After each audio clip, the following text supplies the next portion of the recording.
It is not surprising that an advisor to both Richard Nixon and Ronald Reagan said when Reagan was the governor of California those words: we're in danger of producing an educated proletariat, and that's dynamite. UIC is dynamite, which is fantastic.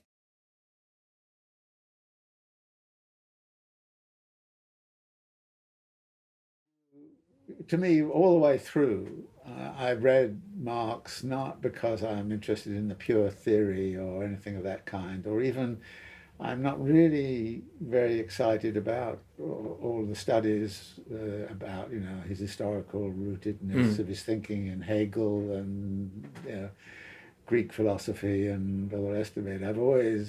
What I'm really looking for all the time are those sort of zingers that little come gems. from the little Sure. gems that just suddenly give you a tremendous insight into what's going on the ground around you. Yeah. And I think to some degree my interpretation of Marx has been very much affected by that. Right. So that probably people in reading it can, I hope, get a better sense of what its connectivity might be to things going on in society around them. Analysis and dismantling or reconfiguring any system are inseparable activities. We have to analyze in order to undo. We have to know how it works in order to figure out where the weak points are. We have to know how different kinds of people and different kinds of interests are aligned or misaligned, so we can figure out where the spaces are to throw our fists eventually, so that folks can hear us, so we can constitute an audience for change. What all of us have got to do, I mean, we've all talked about the need to get out of our classrooms and to get into the battle, to go into the areas where the people are. I jokingly say to people who are very concerned about poverty in the city that they're in the wrong organization if they're in an anti-poverty organization.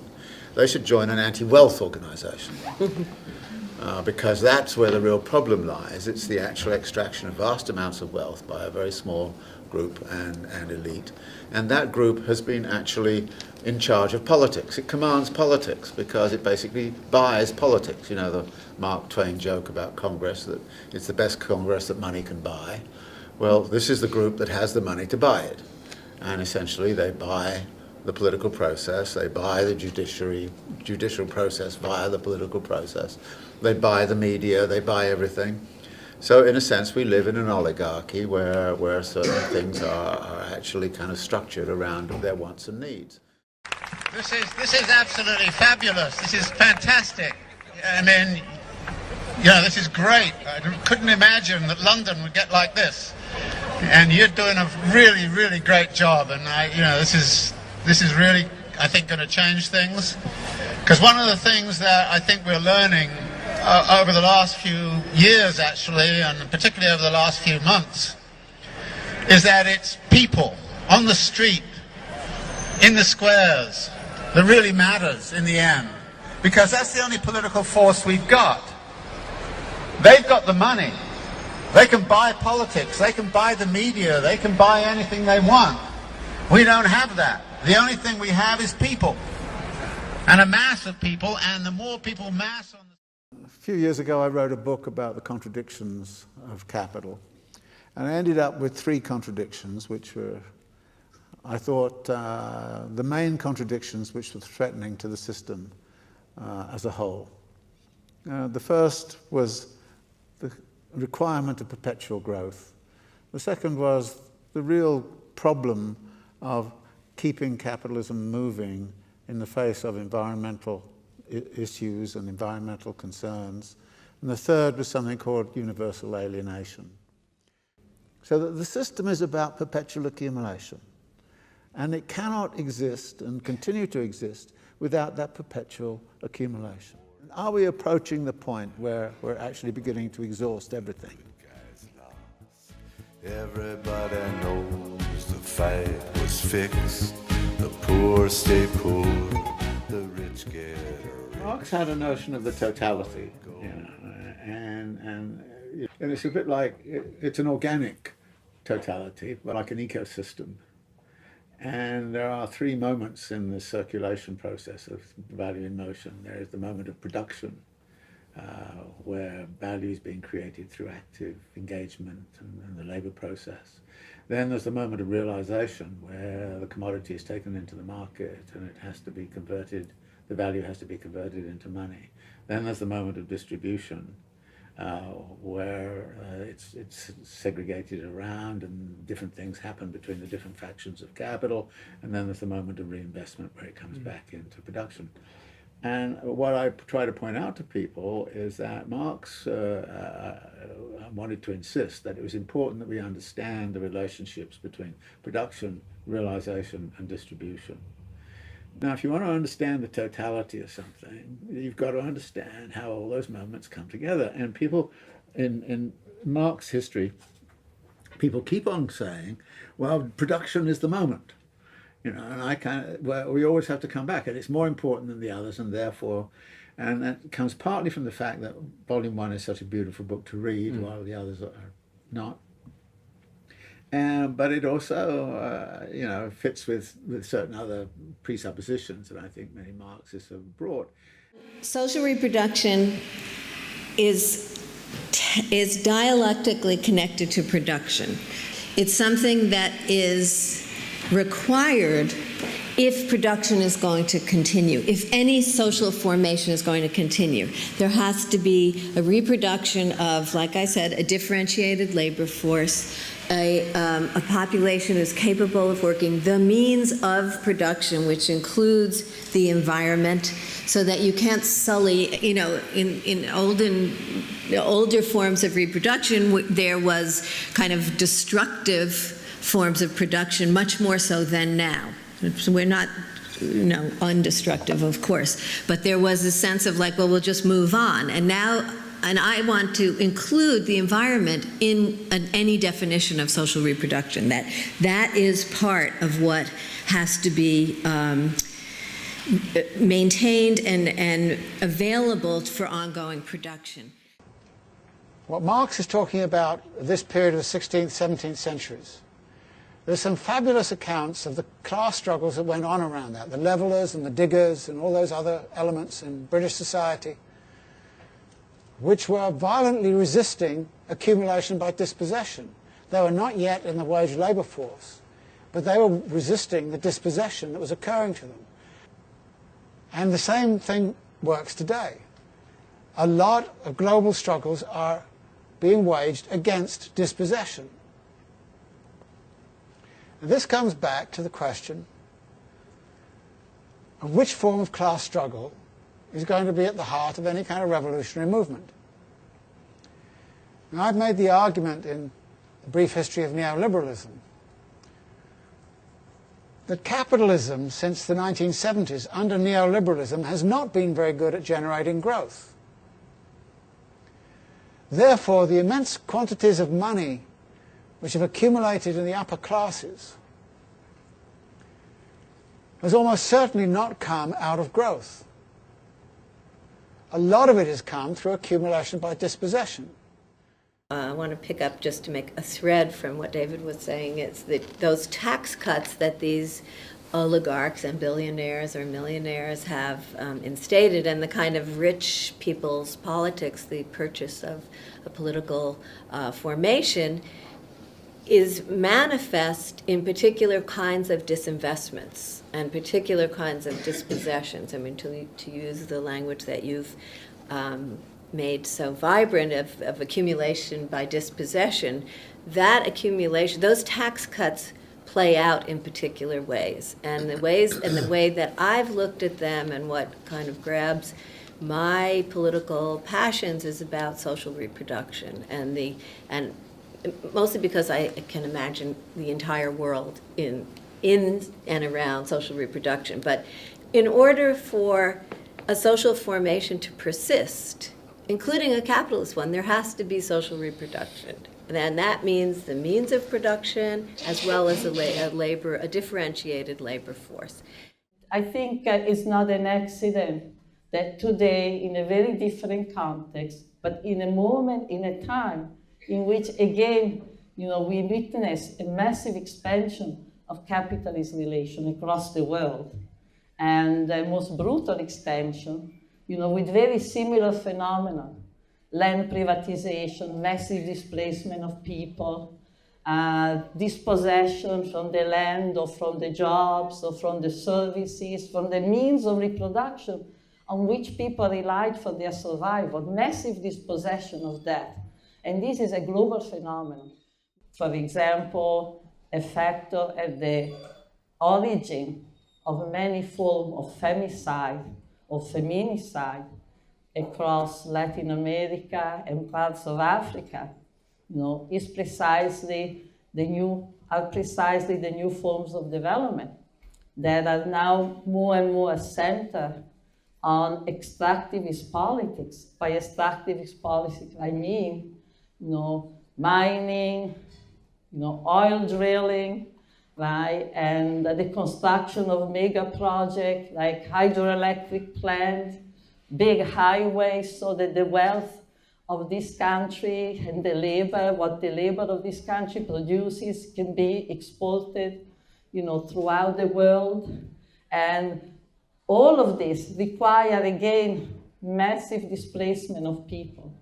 And there is now a growing literature, particularly in Latin America, that shows that it is precisely, the violence against women is the structural requirement for this type of economic policies. But the struggle is around who does what. Where does the labor of reproducing a social formation, the means of production, the machinery, the environment, and the workforce come from? And is it from capital in the form of the workplace? Is it from the state? Is it from individuals and households? And one of the things about the neoliberal turn of the last 30 years is there's been an enormous offloading of those costs to households and to individuals from the state and from capital. And so how that takes place is a serious question about accumulation. I've said this phrase in several places, but since it's grammatically wrong, it's memorable. There is not no money. We have not had a disinvestment in policing or in the military, and part of that is because the categorization of who's important and whose futures matter and who is likely to be a laboring body in the future is constituted around accessing whole populations, and therefore their management and containment in prisons, in the military, in detention centers, and they're all of a piece. So that's an enormous, we do have great public housing investment if you call prisons public housing, and that's not my joke, bad joke. We are taught over and over again in civics courses and in magazines and in newspapers and so forth that the American people are very wary of government. And therefore the state, right, that series of institutions in the United States is very weak. Well, if you've ever been arrested, you know it's not weak. If you've ever gone to court, you know it's not weak. If you've ever been convicted, you know it's not weak. And if you've ever struggled to get adequate funding for the Evergreen State College instead of prisons in this state, you know how strong the government can be, how strong the state really is when it comes to controlling the life chances and shaping the opportunities for advancement and protections against calamity for people like the people in this room and in the room at the Olympia campus. The prison industrial complex, this phrase, became popular about 8-9 years ago, shortly after Critical Resistance held its first national gathering in Berkeley, California.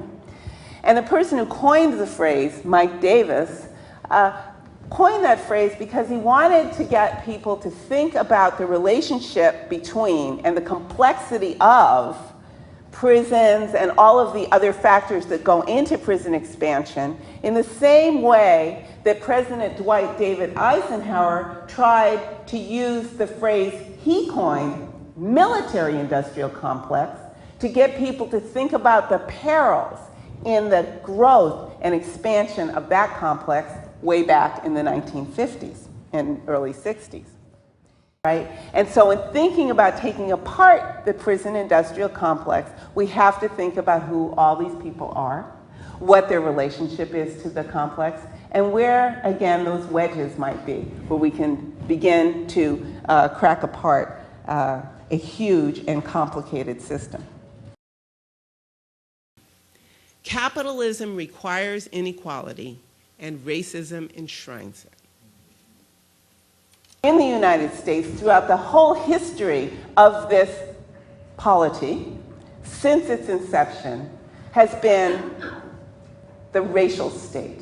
It has been a state that has organized and reorganized the landscape through the production of racialized groups who then have been pushed aside, have been held in slavery, have been dominated through colonialism, or who have risen up because they have been the supreme race of the United States. The Canadian economist Michael Lebowitz won the Deutscher Prize, arguably the most distinguished Marxist scholarly prize in the world, and he chose to give this extraordinarily challenging Deutscher Prize lecture in which he said, he didn't contest the fact that for a person in the 1860s, Marx had very good racial politics relative to his time, that he was anti-slavery, that he didn't believe mostly in the biology of race.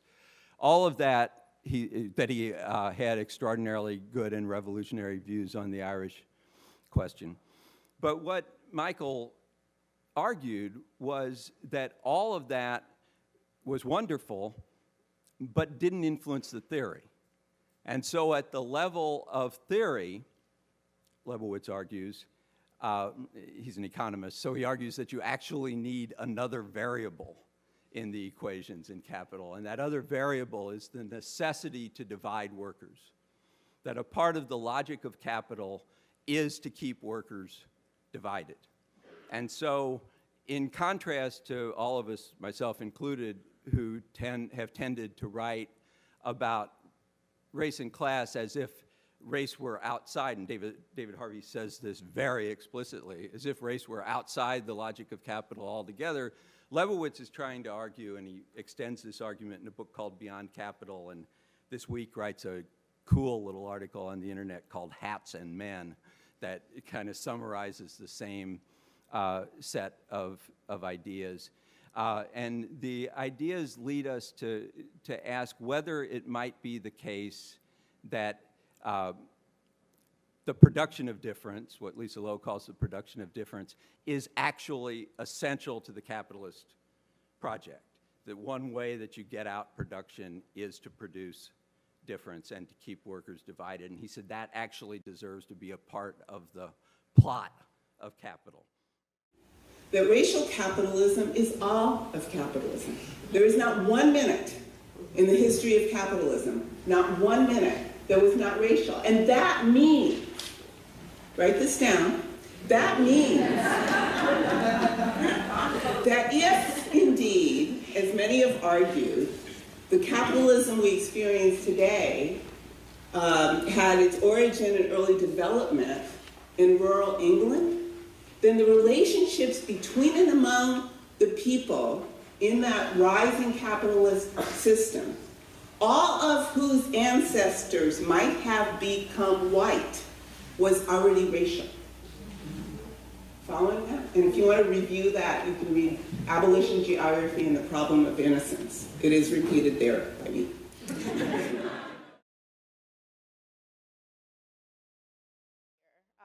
When I'm watching the conversations and listening to the discourses happening around Me Too, I think we got here from Black Lives Matter and a movement for Black Lives really starting a national and international conversation around not only law enforcement, which is what folks are known for, but a conversation around patriarchy and sexual violence. And from that, we had the Women's March, where Tamika Mallory, who's a Black woman, is at the center of that organizing, and the connecting of the Movement for Black Lives and Women's March together generated this energy around people not only telling their stories, but saying we're not gonna be ignored and erased anymore. And then we get to Me Too, Time's Up. And I think what those movements did cumulatively, they they forced us to really pay attention to how power operates and then have an intersectional analysis and practice around how we're going to change things structurally. So it was like, we've been telling our stories, you're not giving voice to us, we've been talking and you've been ignoring it, and we're not going to allow you to ignore us anymore. So I think that's where we are. I mean, Black Lives Matter is, I think, a very, I mean, it's a very political movement, and I think, after all, there's a long history of struggle within African American populations in the United States, for example, and people draw upon that history, they understand it. They know about Malcolm X and they know about Martin Luther King. They know that Martin Luther King at a certain point started to say you can't solve the race problem without solving the class problem. And that's when he got shot, you know, and everybody knows that. Everybody knows that. So they know, and Black Lives Matter is steeped in that history and understands that history. So it therefore has a different positionality. White women, generally speaking, 53% for Trump, voted for white supremacy. That's what happened. And so in this conversation around Me Too, in this conversation around feminisms and sexual violence, we really need to interrogate, one, this category of women and who we mean by that, but also the different positionalities. That's why I say center patriarchy, because if you center patriarchy, we have very different relationships to that. I, as a Black woman, and some of the people in this room. So I think there's some contention, there's some tension, some issues that need to be talked out between Black women, and white women may need to just take a seat and listen and trust. Women are half the population, and yet the mainstream feminist movement really reflects the interests of white, middle class, and upper class women, among other characteristics. Right. And it's just a limited understanding. Further, being a socialist feminist, you understand that there are collective solutions to collective problems, and individual solutions will not work because you just have all this pressure on you as an individual, and you're inside a system that tries to tell you that you have an individual solution, but it's inherently impossible to actually solve your problem. So it's both understanding that we're in a system, understanding the interests of working class women are different than upper class women, and also realizing the solution is only collective action. So it's not in Hillary Clinton's pantsuits. It's more in, in other words, which is more important? Here's a quiz. Hillary Clinton's pantsuits or the women of Honduras and Libya? Right. Okay. It's one of the, so I get it now. I think. Not going to go with the pantsuit. Not going to go with the pantsuit, right? It's really important to point out you can't understand class without understanding gender and race and all of these things, and vice versa. So, how can you possibly understand, for example, the life experience of my grandmother, who was an undocumented Mexican immigrant, without understanding, the much bigger picture? The whole systems of our society, whether it's white supremacy or xenophobia or capitalism, they all intersect. And we need to talk about the complexity of that reality all the time. And we have to push back against lean in feminism, mainstream feminism, all the time. It's a constant struggle.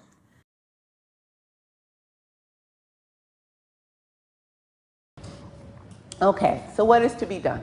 What is to be done with all of this?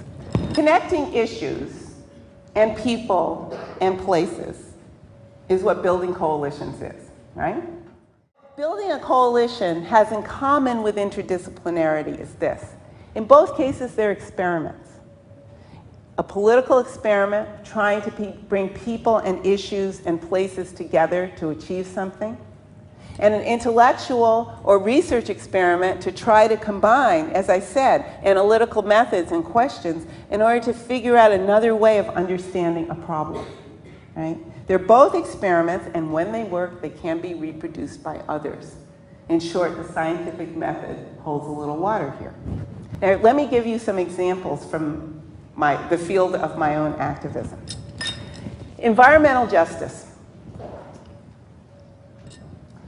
In rural California, there's a network of very, very small but very, very active organizations. And the network is called the Central California Environmental Justice Network.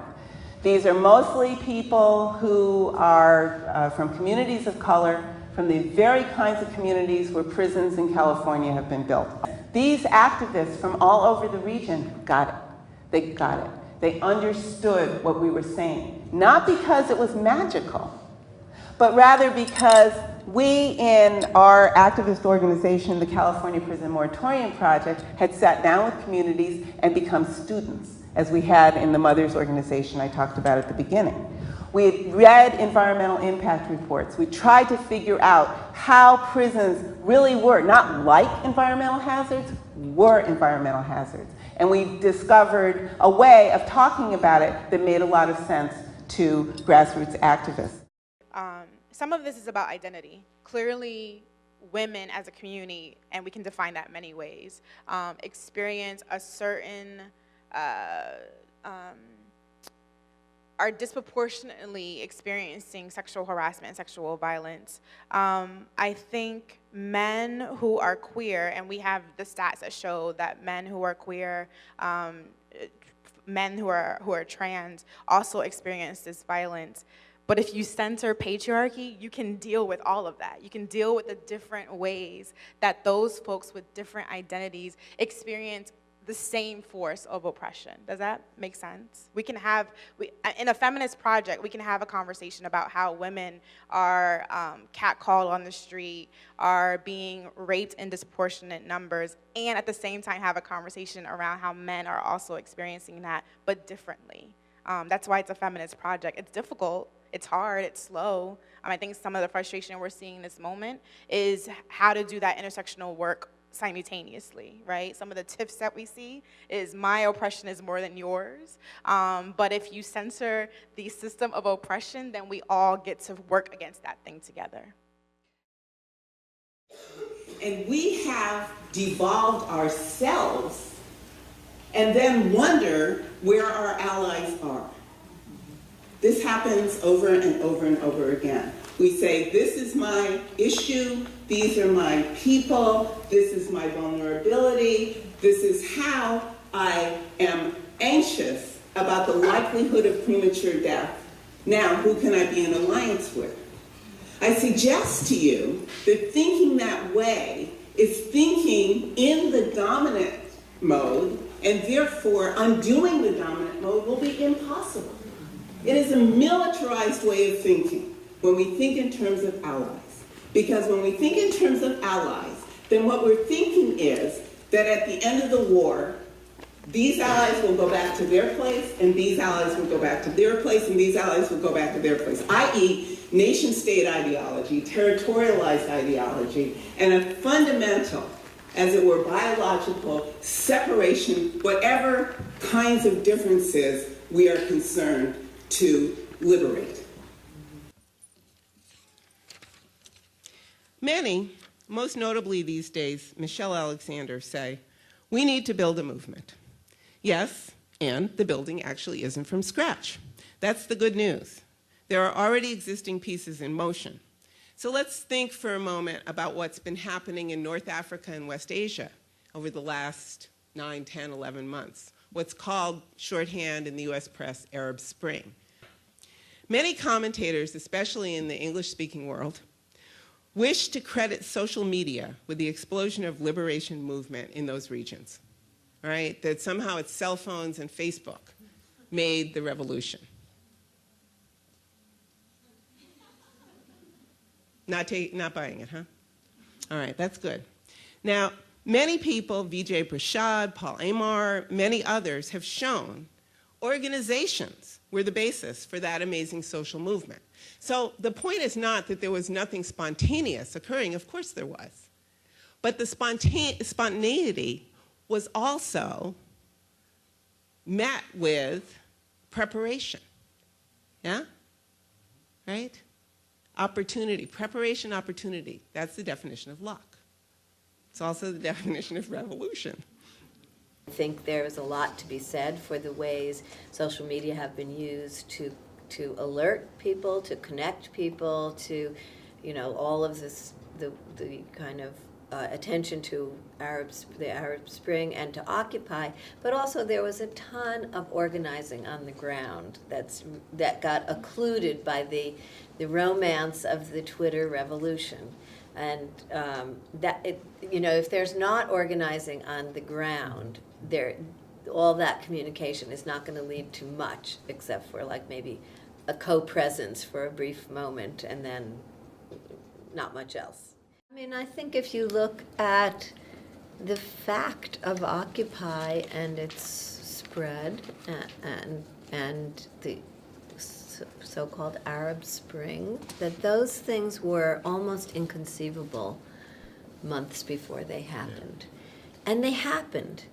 And it wasn't just the technologies that connected people, but it was that people had been organizing in various ways, that there was labor organizing, there was anti-prison organizing, there was anti-military, anti-imperial organizing, and so there's lots of people who are involved. I mean, what gives me hope in a kind of daily, not that I go there daily, but to go to Community Voices Heard and to work with people who are, really activists in terms of reclaiming some part of their right to the city, and the kind of ways they connect to larger questions, to the fact that it's not just about housing in East Harlem, but it's also about CUNY.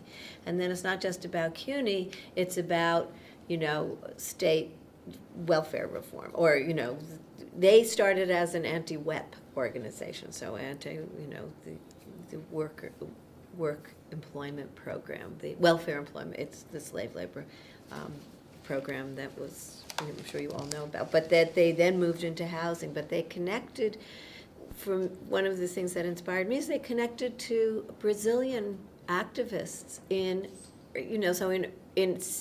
urban neighborhoods in Sao Paulo and in Rio. They were kind of forming these solidarities and saying, we're facing this too. Now, did it cause world revolution? No, but it was a kind of organizing that's there, and even in the kind of pushback around Occupy, or in the various uneven outcomes from the various countries that were in protest in northern Africa and other Arabic-speaking parts of the world. We now have this famous debt crisis, which is generating a politics of austerity, and a politics of austerity that is actually undermining and undercutting the standards of living of the most vulnerable populations. So what we see is a politics which is a class-based politics, and we're seeing the emergence around us of a class-based segregation in this city, which I think has very many problems attached to it in terms of the viability of the city as what I would call a body politic, as a place where people can come together and to have some notion of a collective interest. And one of the reasons that I like to write about the right to the city is to say, is there some collective way in which the inhabitants of a city, all of those people traveling into the city on the E-train at 6:30 in the morning, can somehow or other gain a voice in which they can start to talk about what kind of city they would like to build, how their vision of the city can actually be incorporated into the things that begin to happen in the city. I haven't used that language of right to the city. I feel like there, and maybe it's because of my lack of imagination or my singular idea, but I feel like a lot of what the right to the city is about is drawing on the ideas of what I think about as social reproduction and around a kind of collective social life. And it's kind of usurped that language and maybe neglected some of the, some of the kind of collective players who were interested, who have labored around welfare rights, around school, privatization of schools, or the demise of playgrounds, the disinvestments in parks. So the things that I think about and kind of insist on framing within the notion of social reproduction to show the ways that its privatization takes away the, to use the language of right to the city, the rights of certain people to the city in order to produce a city that the right has rights to. I mean, most cities right now in the United States, the large cities, are impossible actually to be able to live in. The prices of housing continue to rise, and this has to do a lot with the speculative factor that cities have been aiding, developers in pushing. There's this big discussion today about that supply and demand will solve the situation and let developers, for example, continue building affordable housing. But we always argue that supply and demand never works. I mean, never works ever, but especially in the housing issue, because housing is normally treated in this economy as a commodity. So it's not a matter of supplying housing for those that need it. It's a matter of supplying housing for the investors, for those that want to speculate on the housing. And meantime, those that need it don't have enough housing to address. And so most of the contemporary ways or dilemmas on reaching affordability, which have to do with zoning or putting other programs like 421A or some other policies that have to do with fiscal incentives to developers, continue to emphasize the idea that it's to promote speculation, all of them, including zoning and so forth. It seems to me that we need a very radical restructuring on how we think housing, especially on the context of cities, but also, as I want to say, I don't want to polarize, the suburban and rural areas, which are also very dependent on the prices here. You can see, for example, in city centers like New York, you have right now most of the rural areas upstate now increasing in prices, making it even less affordable for those that were thinking of moving forward, or moving to a different area that is more affordable. So as long as we don't have policies that break or that somehow balance, either through fiscal incentives, either to the promotion of collective property, which is the one that I favor a lot, community land trust formations, which Bernie Sanders experienced a lot in Vermont, and he was very engaged in this, which is forms of property that cannot be speculated upon. That basically you buy the house and then you can sell the house just with inflationary rates on top, but not anything extra. And those type of housing sort of schemes getting to that idea that housing is a right, and it's not something that we can trade upon in a way that any normal commodity should be done. So in our principle, I know it sounds very radical, but there needs to be different laws that break or policies, the amount of speculation that is going on. And this is, again, independent of if it's Trump or Clinton or Bernie Sanders, right? These will continue to happen. Our neighbors, when they found out we knew how to farm, there was a clamor. You need to start a farm for the people. I'll join, I'll be a customer, I want to visit. And so this vision was really a community vision. We always had a laundry that we'd get land, but it was accelerated by this encouragement. And having very little savings and wanting to be close to Albany, we essentially purchased a piece of a mountainside that was completely eroded. The neighbors around us shook their heads like, you cannot grow vegetables on this land. But we come from urban farming where you have to build up because there's lead in the soil. And we use a lot of those same techniques, which I later learned are African heritage techniques, to replenish the topsoil, to call the pollinators back in, to call the organic matter back in. And after about 4 years of building soil, we were able to open our farm and have incredible produce. We feed over 300 individuals every week with a doorstep delivery program. It feels really important to me that the food movement, which has, I think, for a lot of people traditionally been the province of white privileged people who can afford to eat organic, local, expensive food, we really want to shift the focus away from that and towards, eliminating food apartheid, making sure that we're supporting the people who are most impacted by these issues and not patronizing them by telling them how they ought to eat or assuming they don't know how to make good decisions for themselves. Really addressing inequality and inequity.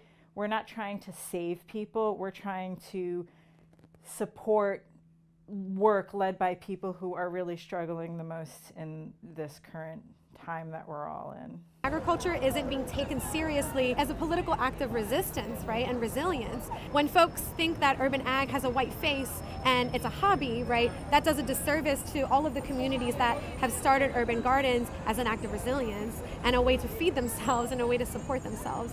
And so this has also been an opportunity for us to shape, right, the urban ag narrative to represent our own communities so that folks can understand that urban agriculture is not a hobby, it is an act of resilience. And it always has been. So like the reality of this movement is that it's shining light on the fact that people have been growing food in in cities, in urban spaces for decades, right? And a lot of those people look like me, and a lot of people look like you, because that's how it's always been. And so because very recently white folks have got more involved in doing the thing, all of a sudden there's a white face on what's happening. But we've been effectively changing that narrative within the city here, which has been a great boon for us, I think, and for the growers. And let's hope that our city council listens to that. Racism runs very deep in this work. So decolonizing the food system and the future of food is really what we're willing to do to decolonize our own practices and the future of us. Well, many people in our generation, they care deeply about food, and sometimes I see mostly youth of color that care more about food because they have experienced food insecurity. They may be either having in food-reduced lunch, or they have had to use food stamps, and they get more impacted to this need to connect with the land and the new landscape because they may be from minority groups or from an immigrant background like myself. Most immigrants, their first job when they land into this country is in the food system. So it's like we have so much power in the industry and so much labor force that we bring into the food system. So I just want some visibility. Like, we are an important part of this system, and we want to be part of those conversations. We want to be stakeholders. We are not just consumer power, we also have decision-making power. Our mission is to end racism and injustice in the food system. It concentrates the land, the power, the food into the hands of a few, and sadly, mostly European heritage folks. 95% of the land is owned by white people. If you're white, you're 4 times as likely to have a supermarket in your neighborhood. You're less likely to have diabetes or heart disease. If you're a farm worker, you're not protected under the same laws as other workers in America. And so we have this institutionalized racism just baked in to the system, and it's invisible to a lot of us on the day-to-day.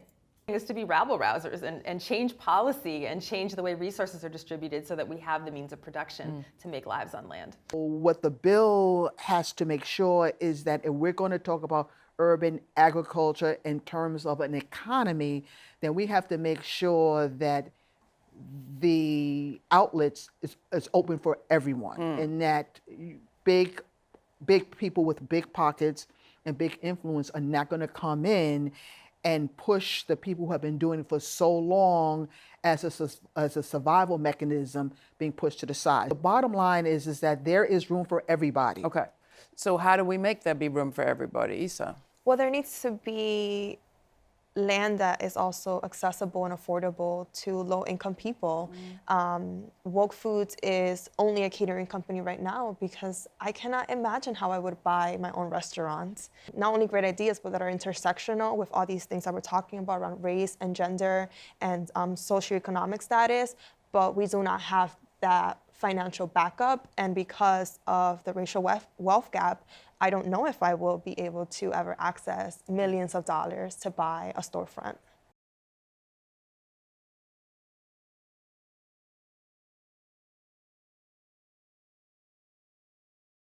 And so I set off to figure out how the urban and rural fit together, how it was that people from urban communities such as South Central Los Angeles were being sent off to faraway rural prisons, which were new. Told that rural communities are the enemy of urban communities, that they're the places where people who don't see everybody else as equal live. And so this idea that these two parts of our society are separate, are so different from each other, is another way to keep us apart. And so I just want to encourage those who have preconceived notions around what anybody feels or thinks about, whether they live in the middle of New York City or in the middle of Iowa, to suspend that. Trump became president of the United States. because there is a massive amount of pain in this country, which is not seen on television, which many of my Democratic colleagues do not know and do not talk about. The life expectancy in the United States of America has declined for the third straight year. And often that is taking place in rural areas where people have no income, no jobs, no education, no hope for their kids. So we have got to reach out to all of our brothers and sisters, Black and white and Latino and Native American and Asian American, and come up with that agenda that speaks for all of us, not just the 1%. The whole world is essentially urbanized now. I mean, people like to say that 50% of the world's population lives in cities, but actually there are very few people in the world whose lives do not depend upon some connectivity with the urban network. I mean, if people live in the woods in New Hampshire, many of them actually are communicating with the city. They're part of the urban network. So once upon a time, it made sense to talk about there was a rural kind of society with its independent culture and forms, and then there was an urban society, and there was some sort of schism between them, and that therefore there was a tension between the city and the countryside, or between urban and rural. I think that's all disappeared since 1945 in much of the world, and in those parts of the world where it did continue to be the case, it's quickly being transformed, as in China, for example. Of course, clearly, as we know, 35 of the largest cities in the U.S. Beat Trump by a big margin, 59%. And then you have a situation where there's a polarization happening, which we've never seen for a very long time. Perhaps it's the first time that we see a polarization of such dimensions. The big issue that we see, or that I see on this, has to do with emphasizing that cities continue to be sort of like these spaces where we harbor some kind of progressive politics, but at the same time we continue to abandon, and as we have for many, many years, the rural and the suburban spaces, which are very much codependent with urban centers, right? So the situation today is actually quite unique, and we're battling on how to deal with that. There's a very long history on the suburbanization of the United States, and I want to emphasize that McCarthy, I mean the guy behind McCarthyism, was very much engaged in the promotion of the development of Levittown, which is considered to be one of the first suburban towns in the United States. Yeah, Bill O'Reilly's hometown. Yeah, and he argued to Congress that they needed a capitalist mode of basically of living, vis-a-vis what the Russians and other socialist countries in Europe were proposing, which were more collective forms of living. His argument was that in a suburbia you can be divided in a way that you don't interact with your neighbors. It's less of an issue of organizing, and the focus on this would be, of course, consumption, right? And many of other things. And so the ideology really played a very big role in the definition of what suburban America is. So we can go from there. Of course, we can go to the 19th century and so on. But I think in the United States, it's very telling that that idea of individualism is very tailored to the territorial sort of definition, on how people engage in their daily lives. It's less contact, right? On the other hand, you have the urban spaces, right, which is normally, I mean, of course, we call New York, San Francisco is very compact, but in general, you have a much more daily experience of the other, right? And therefore, your sense of daily life becomes quite adapted to the experience of the other, and most certainly understanding the other position, right? In suburban environments, you have much less contact with people, and therefore it's an obvious, result, from this. You're talking about a part of the world that in U.S. politics and punditry is seen as a backwater. Absolutely. It's one of the most frustrating things. And that's both sort of the so-called mainstream media and punditry, but to be perfectly honest, it's also our own party. It's my liberal peers in other parts of the country. They assume, generally about rural and specifically about Appalachia, they have a sort of, those poor folks' idea at best. In fact, there's an amazing amount of innovation right here in Southwest Virginia, but also in Eastern Kentucky and Southern West Virginia and Southeastern Ohio. Just incredible things, like things that are not happening in some of the more populous and higher educated places. Well, one thing I'd say is that those town halls have certainly included kind of traditional Democrats and liberal-leaning people, and it's been so great to get that group excited, and they are really, really excited.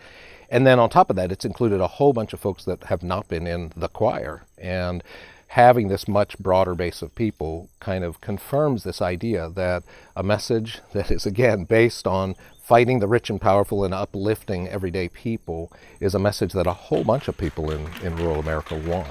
What have you learned about Southwest Virginia during this campaign? What surprised you? On this campaign, I really learned, okay, wow, all right, we're representing an area way larger than I ever thought possible, but also that no matter how far you go, the people are extremely similar.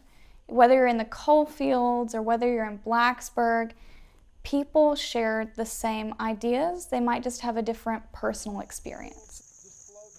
I'm a fifth-generation farmer and grew up in the same house in Rich Valley, Virginia, which is just about 10 miles east of Saltville. We've been practicing sustainable agriculture for almost 30 years now. Been doing the rotational grazing and everything. Everybody has heard of Anthony, and everybody knows he will work, and the farmers are saying, we're not getting anything now.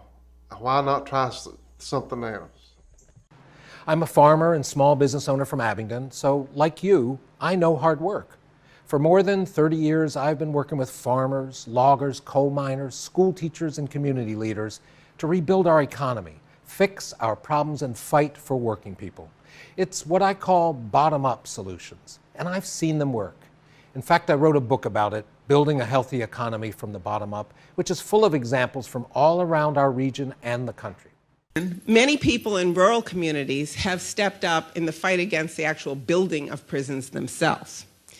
And while in the earliest years of anti-prison activism in rural communities, a good deal of the work was organized around, not in my backyard, we don't want those people here, blah, blah, blah, blah, blah. Over time, because of the outreach that people have done all over the country to rural communities, folks in rural communities have changed, not all of them, but many of them have changed their analysis because they learned from me and some of my colleagues that the dough they think they're going to get from this prison is not going to wind up in their pockets. So that is enough to make them slow down and listen to other things and begin to learn how it is that the abandonment of young people, of adults, criminalization of so many people, including immigrants, mostly, although not exclusively, in urban areas, has produced this mushrooming effect of prisons in rural areas. And what they want in rural areas, of course, are jobs that are good, and they want environmentally safe communities where their kids can grow up without suffering from asthma. And other harms that are produced by environmental toxins. Big question is, can we build an economy that's good for people without extracting and ruining the land that we ultimately depend on? That's the bottom line in everything, right? Do we want to build out infrastructure at many billions of dollars of cost for the old grid, for a grid based on extraction? Because not only is this gas passing through communities and posing risks and threats, but it's coming from fracked wells not too far from us in West Virginia and Pennsylvania, where there's a lot of damage going on. And then ultimately, between the fracking and the pipes, we're getting methane going out into the atmosphere that's contributing to climate change. So there's a lot of reasons not to continue to invest billions and billions of dollars in the infrastructure that enables that, but to take that money and invest it in the grid and the energy sources that move us away from this kind of carbon dependence. I personally came into the campaign because of gun violence in the schools. That was the thing that I just could not take it anymore, and Congress just kept on doing nothing about it. And so that was what led me to my first Democratic meeting. I have not been politically active like Meredith has in an open way. And so that I was really, that was something that really upset me very much. So I certainly agree with economic issues, building our communities from the ground up. I think that's a very important issue where I live in Floyd and Reiner. Most people, when you say rural progressive, they're like, whoa, isn't that an oxymoron? And maybe it seems to be, but actually there's a tremendous amount of progressive thinking here in terms of thinking and doing that lifts up local poor people, working people, and levels the playing field between the powerful and the less powerful. This was the largest wildcat strike in West Virginia history, one of the largest strikes in West Virginia history as well, the long 9 days. Can you explain what a wildcat strike is and how this strike progressed? Because there was a point last week when the governor said, we're giving you the raise, and then you stayed and you pulled back because you said it's not what you had demanded. Yes. Striking is actually illegal. We were never encouraged to strike. However, our unions were very supportive of us, and they told us up front, you could lose your job, you could lose seniority. Here's all of the risks, but if you choose to, then we will stand beside you and we will support you. And we decided almost unanimously in my county that we were going to strike. So our union leaders met with our governor. I was here that night. It was a Tuesday night, I believe. I had been on a local picket line, and then I drove to Charleston and was here we were told there was going to be an announcement made. And at the beginning of that announcement, everyone was very positive. We thought we had won at that point.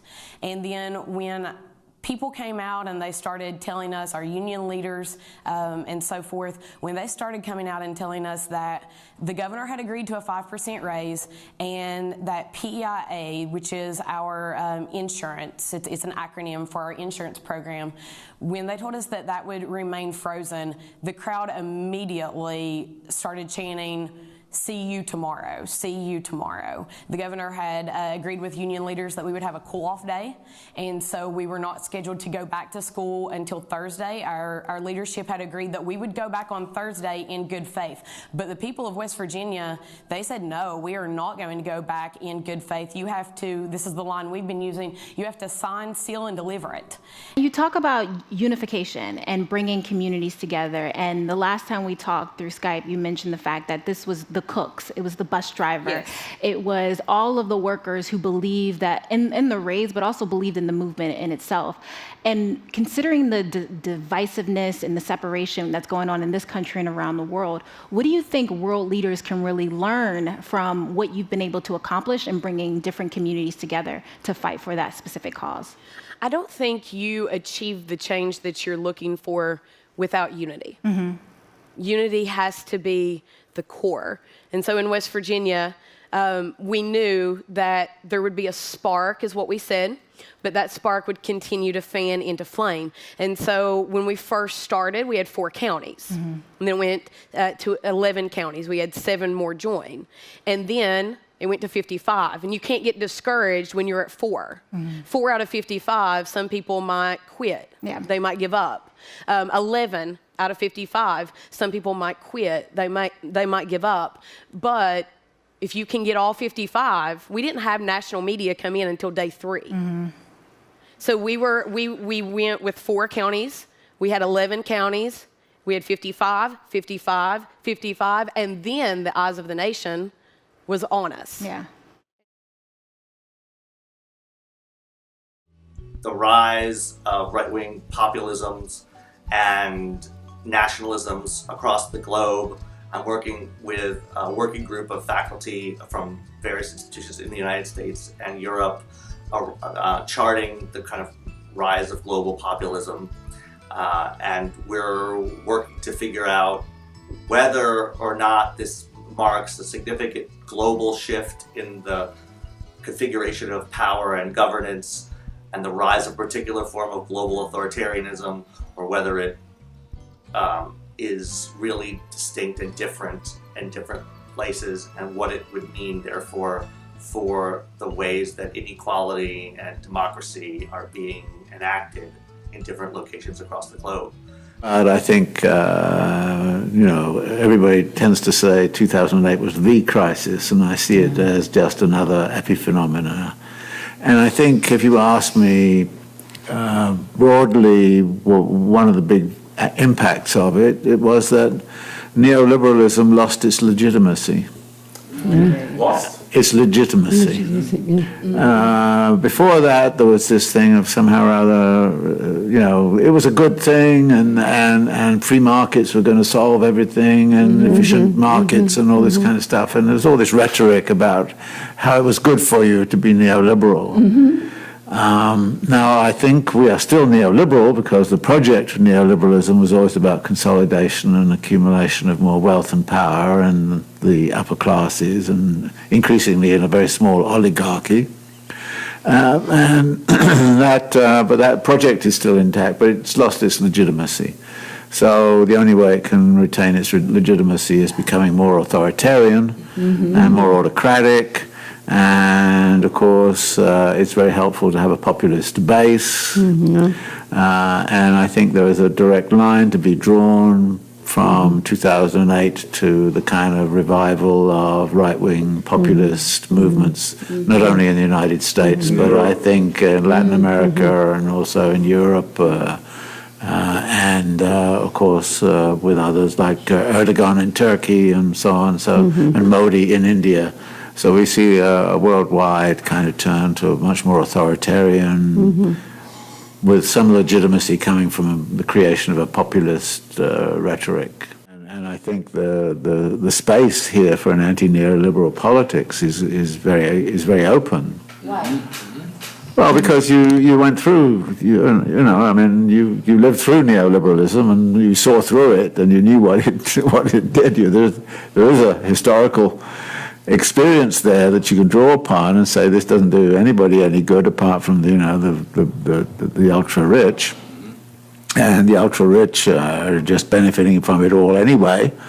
So I think there is still that opening here, and the big question is where are the left forces at in terms of actually consolidating their opposition to the right wing, which is also consolidating has also consolidated its position. So, what are your hopes in terms of this Progressive International, how it might be able to beat back not only the tide of the rising fascism, but also the increasing insistence on international capital that the only way to move forward is through greater austerity from all countries, from all working class populations? Our number one priority is to come up with a New Deal for the world, which is inclusive and which is green, unlike the original New Deal. What kind of financial system do we want? How do we fund anti-poverty drives across the world, in our countries here in the West, but also a transfer of wealth from the global north to the global south, and the green transition? These are questions that the left and progressives have not answered at a global level. I mean, the fascists, those that Steve Bannon is organizing, they are going to face up to the fact that we're going to be there and we're going to be undermining their movement with arguments that appeal to rationality and to humanity. Bernie, when you become president, how will you embrace this?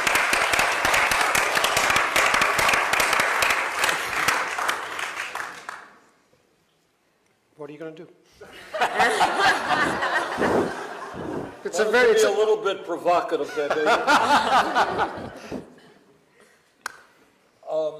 Look, let me agree with everybody who has already spoken.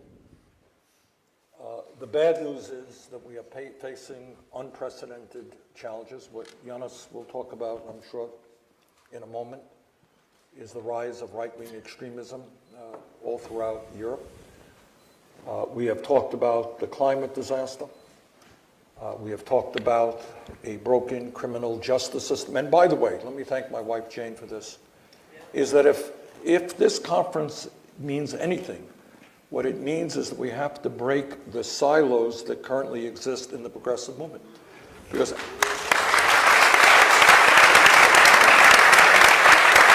Every issue that we have talked about is related to every other issue. It is the prison industrial complex. It is the military industrial complex. We heard in the last panel the enormous amount of money being spent on prisons and police. Forget that. We are spending $700 billion on the military in the United States alone.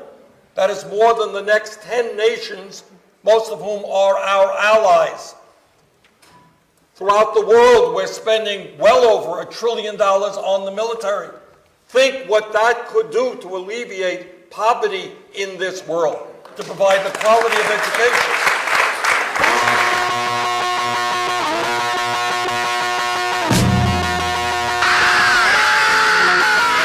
You say you want a revolution, well, you know, we all want to What do you think the relationship between, let's say, Bernie Sanders and DSA and the left at large is? Well, during his campaign, which we will forever owe him a debt of gratitude, we as in the all of us, he reintroduced democratic socialism to mainstream American political discourse. He opened the door to millions of people finding out about democratic socialism, realizing their feeling the world was not fair was actually, there was a reason for that. They were not imagining things. So in his campaign, he talked about how we needed a mass, politically aware, grassroots organized movement. And so what we think of ourselves in as in DSA is the democratic socialist part of that movement, and really trying to not just continue spreading these ideas, but also giving people a place where they can go and organize collectively around these ideas and continue spreading them, and supporting him when he runs for office. Yes. And is that the DSA officially calling on him to run for office? We would love it if Bernie ran again. But also, you know, really building institutions and communities, because one of the things that we don't see enough of in our society today are institutions rooted in communities, and capitalism really pulls us apart from each other. It undermines community institutions and our social ties, and we see our chapters as one place to not only go into a community, but through that community have the strength to fight and be building collective struggle. Again, there's a lot of politics these days is anti the state, and the state is therefore demonized. I think the state is a complex structure and some of it is good and some of it's bad, and that some of it has to be demonized and got rid of, and some of it needs to be consolidated. But if you want to actually deal with crises of affordable housing and things like that, you need a great deal of public action. You know, I think that most of us have the right instincts, which is in this moment, we really need to be building a mass movement, whether that's building our unions, building community organizations. We can't rely on the courts to defend us. We haven't for a very long time, but it's particularly bad now. We can't rely on Congress to save us. We can't rely on legalistic solutions. We can't rely on the Democratic Party. So we need to be organizing in ways where we can really interrupt the way society functions. That's our only source of power right now. The Democrats are going to pursue these legalistic avenues, talking about corruption. And we all know that Trump is super corrupt, but that's not going to inspire a mass movement. Yeah, exactly. They won by running on material issues, things like Medicare for all, and they need to continue fighting. I mean, Democrats need to pass a bunch of things in the House and then send them to the Senate for the Republicans to vote against. And meanwhile, all of us need to be organizing in the streets. So from a position of support, what do you think Sanders needs to do to make it clearer that race, gender, and class are connected, and that his policies are about racial justice and about gender justice? Mm-hmm. Like, do you have any tips, like friendly tips? Friendly tips. I would say learn to speak the language more and just be more comfortable talking about these things, because I think Bernie definitely has learned how to communicate with so many people in this country that are deliberately ignored by the ruling class. But at the same time, he needs to be able to articulate it much more clearly, because his policies are really good policies. Right. There's a reason he's the most popular politician in the country. But at the same time, he just, you know, he has continued to make mistakes that are immediately pounced upon, obviously. Right. So in order to defend himself, he has to become more comfortable with that. And the only way to do that is to talk with folks that are on the front lines of those struggles. Right, and make it, so what will the official role be of the DSA? How do you manage, because you guys have kind of a parallel structure, right? You work with campaigns, you work outside of campaigns, so what would it be with Sanders if and when, if he runs? So we are a very bottom-up organization, and our members will have an organization-wide conversation about what that should look like, and depending on what happens and current events, the members will decide. It's a truly democratic organization, which is wonderful because we can actually respond to current events and develop people's critical thinking skills, and because we're run by members and we're funded by members, members really decide the direction and therefore are very invested in carrying it out. All of the energy that's here in this room is the same energy that can beat big money and the same energy that can beat fossil fuel lobbyists.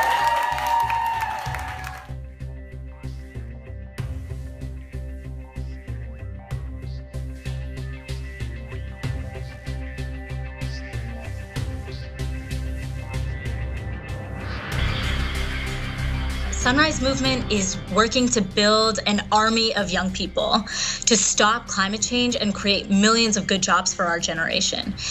We see ourselves as working to actually transform the outrage and frustration that young people have felt at witnessing so much political stagnation and inaction on the issue of climate change for our entire lives. We've known about the issue of climate change twice as long as I've even been alive on this planet, and have yet to do something meaningful about it. So we are really working at the nexus of protest organizing, protest demonstrations, things that really help us get our story out into the public and getting people and politicians paying attention to the crisis at hand and combining that with some hard-nosed political and electoral organizing. So we launched about a year and a half ago with 6 people, I kid you not, and we have grown to hundreds and hundreds, thousands now because of all of this activity across the country. And we really came out of the political churning that we saw that was happening in our country, but also globally. We've seen the rise of populism on the right that is really stoking hate and division. And we also saw a simultaneous rise of populism on the left. We saw the rise of Trump. We saw the rise of Bernie. And a lot of us in the lead up to the 2016 election were thinking, what is the role of climate in all of this? How are we going to fight for to protect our generation and generations to come from the climate crisis? And how do we actually create a political vehicle that will allow young people to participate in this changing, tumultuous world that is really grappling with a reckoning of who this country will be for, what it will stand for, and what the vast changes that are needed to create a more moral and just economy and society will be. So we really see ourselves as part of this, the fight for the heart and soul of the Democratic Party. We are working really hard each day to grow our numbers and push for the Democratic Party and our politicians to actually hold the interests of working families at its core and push for a party that works to protect the lives of working people, our air, our water, our homes, so we can live free from harm and violence.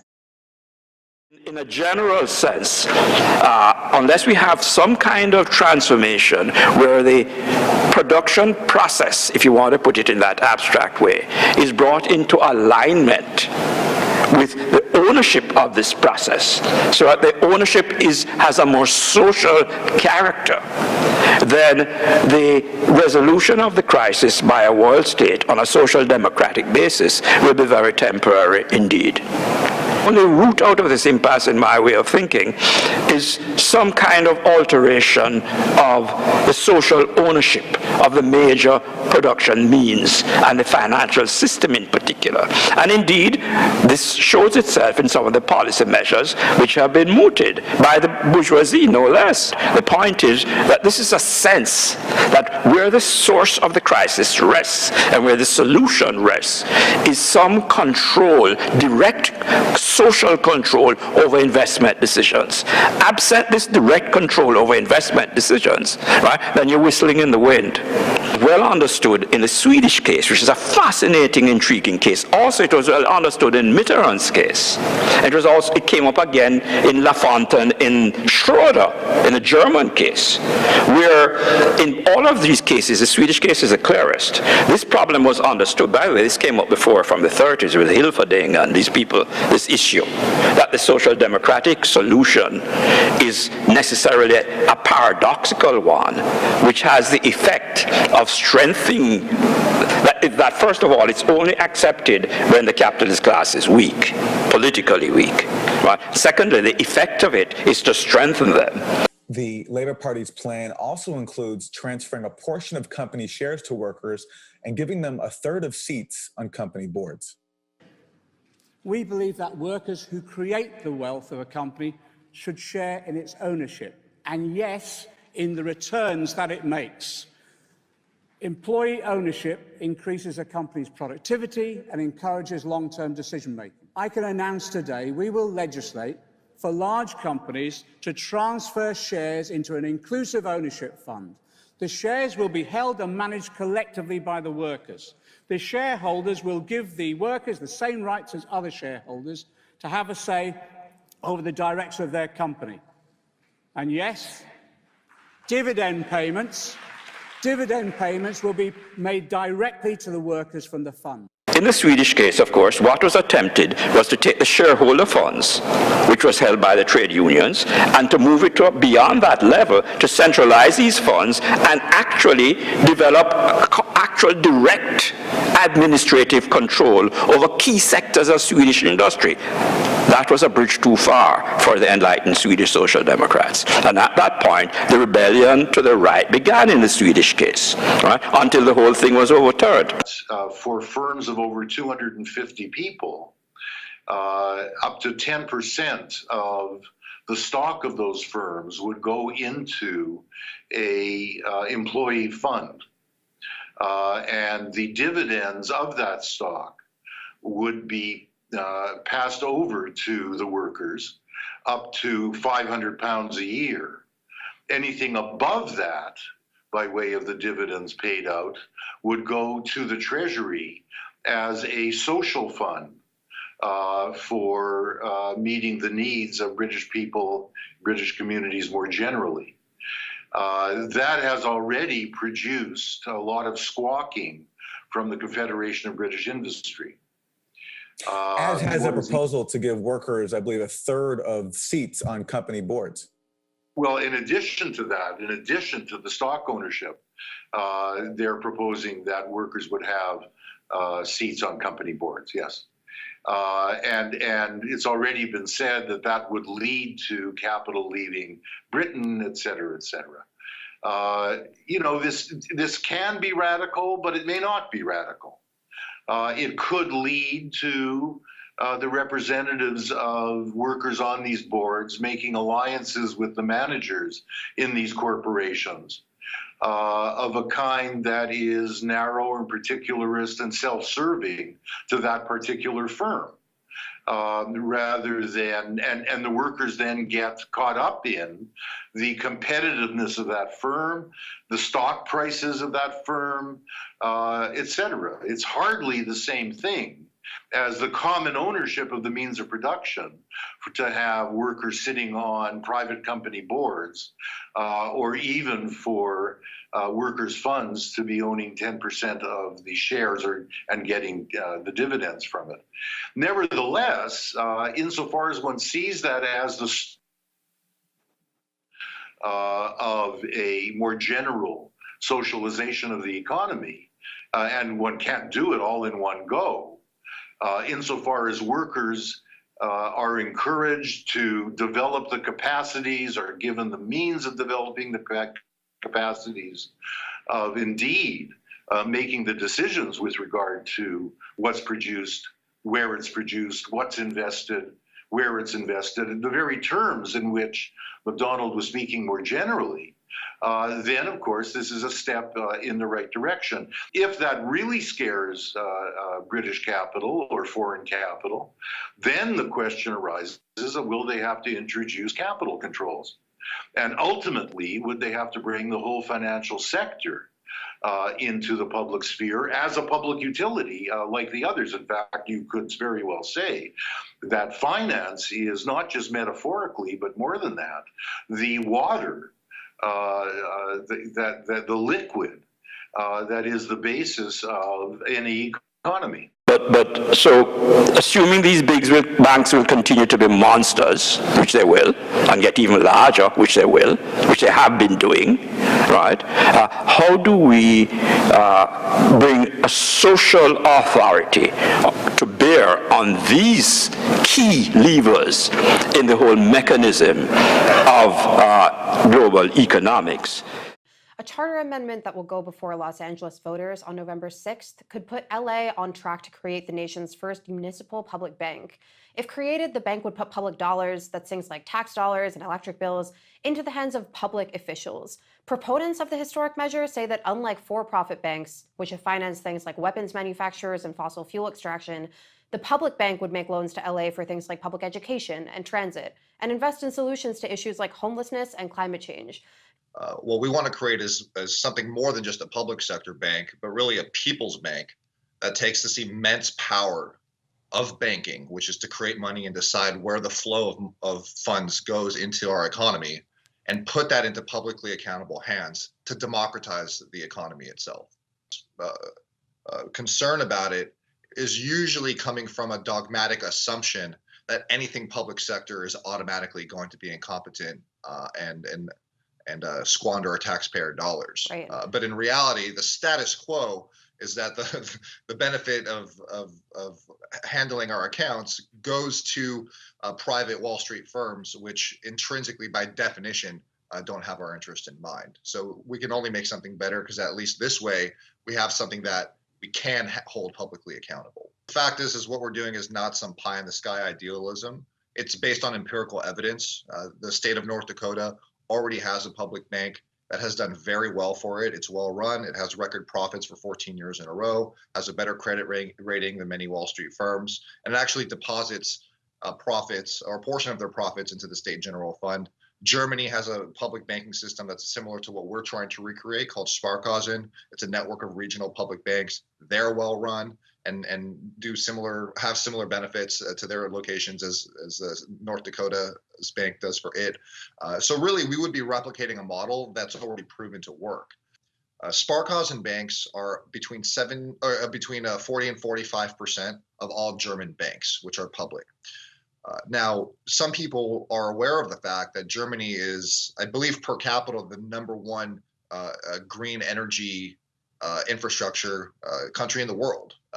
And Germany, by no means, is a sunny country, but they had a green energy boom revolution. Why? Well, 75% of all German solar installations were financed by these 40% of public banks.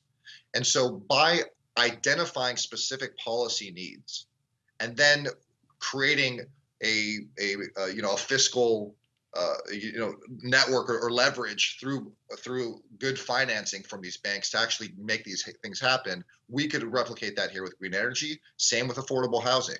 Affordable housing is hard to come by because when you leave it only up to the invisible hand, it's simply more profitable to create luxury housing. Mm-hmm. And so that they have this natural tendency towards gentrification. And it's one of those rare cases where we can have our cake and eat it too, because unlike other social programs which require increased taxes and spending in order to fund, because this would be a public sector bank that would produce profits, all the interest that we currently pay to Wells Fargo, which by the way in Los Angeles is $1.1 billion a year to the various Wall Street firms, including Wells Fargo, that we pay for infrastructure or on interest, that would be recaptured by the public bank. And instead of going to their quarterly profits, which end up getting either sent to offshore tax havens or reinvested into weapons and private prisons and all the other things that they invest in, mm-hmm. or their bonuses that are unearned, that would be recaptured by the city and then can be used to reinvest. And I was thinking the other day, we haven't done a very good job on the intellectual side of putting together think tanks, which would say, all right, let us imagine that a radical administration comes into power in a municipality somewhere or other. Then what sorts of things might it try to do? And how would it do it?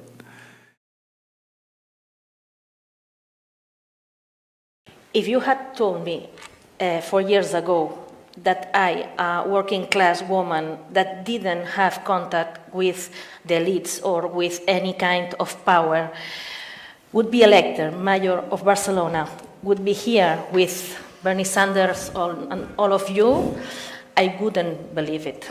The general claim was, the slogan was that they don't represent us.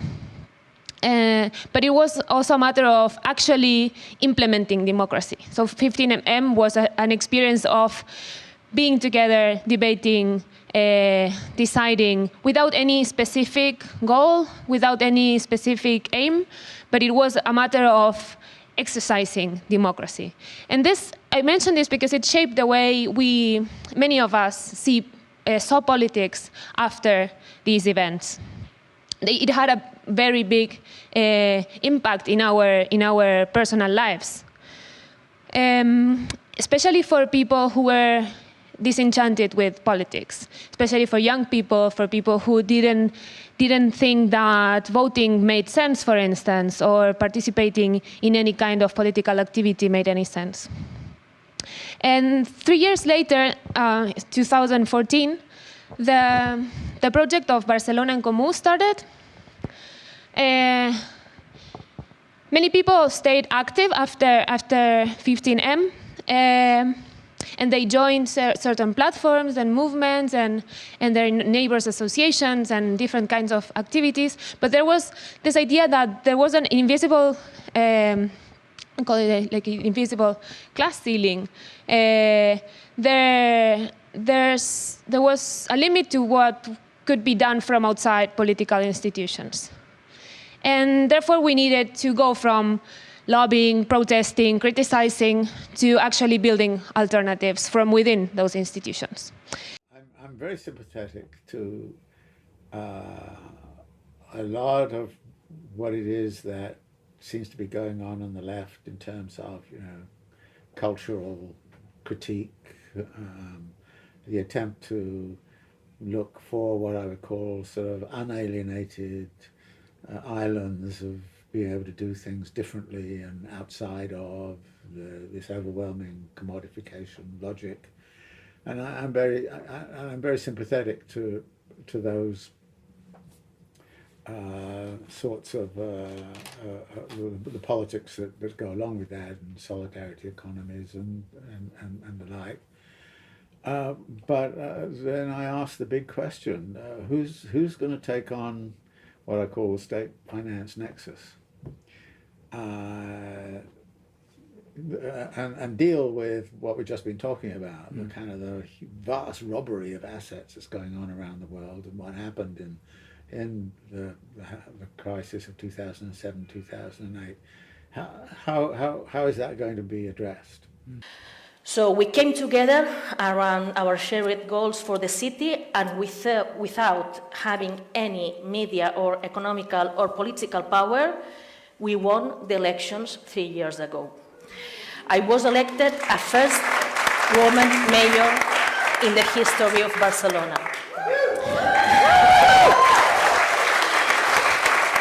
But you know that winning elections was just the first step, only the first step. What's happened in the last 3 years? Let me start by saying it has not been easy. We are in a minority in government. We've had a complicated situation in Catalonia, as you probably know, and cities in general has limited powers. But despite this, we've changed the agenda. Today, Barcelona is the city with the highest social investment in Spain. For example, we've created a special investment plan for the poorest neighborhoods or in healthcare. But it's not just about increasing social investment. It's not enough. We are here because we need to make structural changes. Like, for example, creating the first municipal energy company in Spain that provides green energy to city facilities. And for the first time, the city government is standing up to multinationals who speculate in our city. We are forcing big companies to pay their taxes for the first time. A lot of people on the left, of course, are not very fond of talking about the state and interventions with the state, but I think on questions of this kind, there has to be some way of mobilizing to sort of capture state power so that state power actually turns this stuff around. I mean, I've complained in some of my writings about the fetishism of organizational form. It kind of says horizontality is everything, and anything that's not horizontal is out. Yeah, run away from it. Right. But at a certain point, you do need some sorts of hierarchical structures of organizational power, because there's no way you can deal with certain issues without. We try to implement democracy within the organization, but also from the city council. And this was one of the main issues in our electoral campaign, actually, bringing democracy to the city council, reforming the institutions of the city council. It was not only changing the discourse, but actually implementing what we call radical democracy. Sometimes it is argued that people don't care about politics, and it might have been true for some time, if you look at this from a certain point of view. If you look at turnout numbers or how many newspapers people read. But this is not true, actually.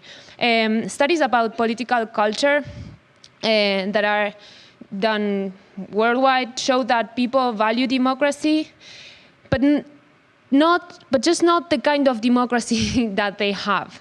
Not the kind of system that there's in place. They want to.